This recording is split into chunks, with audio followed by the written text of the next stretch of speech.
Pregnancy ஸ்கேனுக்கு appointment fix பண்ணும்போது நிறைய பேஷண்ட்ஸ்க்கு சில டவுட்ஸ் இருக்கும். அது மெயினாக முக்கியமான 2 டவுட்டை இந்த வீடியோவில் கிளாரிஃபை பண்ண போகிறேன். நம்பர் 1, டாக்டர் நான் ஸ்கேனுக்கு வர போகிறேன், நான் 5th மந்த் ப்ரெக்னெண்ட்டாக இருக்கேன், சாப்பிட்டுட்டு வரலாமா? அது எந்த மாதம் ஸ்கேனுக்கு வந்தாலும் சாப்பிட்டுட்டு வரலாம். That's the first point you need to know.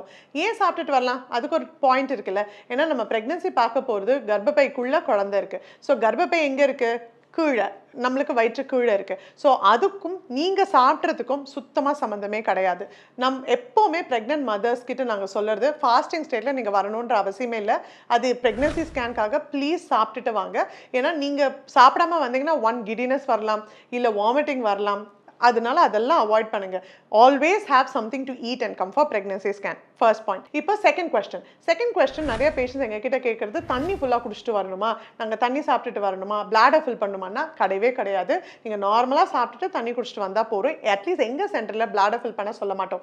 There are certain specific situations where நம்மளுக்கு கிளியராக தெரியல, நீங்கள் பிளாடர் ஃபில் பண்ணால் பெட்டராக இருக்கும்னா அது நாங்களே ஸ்கேன் பார்த்துட்டு சொல்வோமே தவிர 2 விஷயம். 1, ப்ரெக்னன்சி ஸ்கேனில் சாப்பிட்டுட்டு போங்க ஸ்கேனுக்கு, ஃபாஸ்டிங்கில் போகாதீங்க. 2வது, தண்ணி குடிச்சு பிளாடர்லாம் ஃபில் பண்ண வேண்டாம் அன்லெஸ் அண்ட் அன்டில் உங்கள் டாக்டர் இன்ஃபார்ம் பண்ணாங்கன்னா. பின்ன எந்த ஸ்கேனுக்கு டாக்டர் நாங்கள் சாப்பிடாம போகணும்னு பார்த்தீங்கன்னா, மேல் வயிறு ஸ்கேன். இப்போ வயிற்று பகுதி பார்க்குறோம், லிவர், கல்லீரல், அதாவது லிவர், கால் பிளாடர், அந்த மாதிரி ஸ்கேன்ஸுக்கெலாம் நீங்கள் சாப்பிடாம இருக்கிறது பெட்டர். பிகாஸ் நீங்கள் சாப்பிட்டீங்கன்னா கல்லீரல், கால் பிளாடர் வந்து கண்ட்ராக்ட் ஆகிடும். அப்போ நம்ம அதில் கால் ஸ்டோன்ஸ் இருக்கா, பித்தப்பையில் கல் இருக்கா, அதெல்லாம் நம்மளால் பார்க்கவே முடியாது. ஸோ மேல் வயிற்று ஸ்கேனுக்கு தான் நீங்கள் சாப்பிடாம போகணும். அதாவது ஹோல் அப்டமன் ஸ்கேன், அந்த மாதிரி ஸ்கேனுக்கு தான். ஆனால் ப்ரெக்னன்சி ஸ்கேனுக்கு please have your food and go for your scan.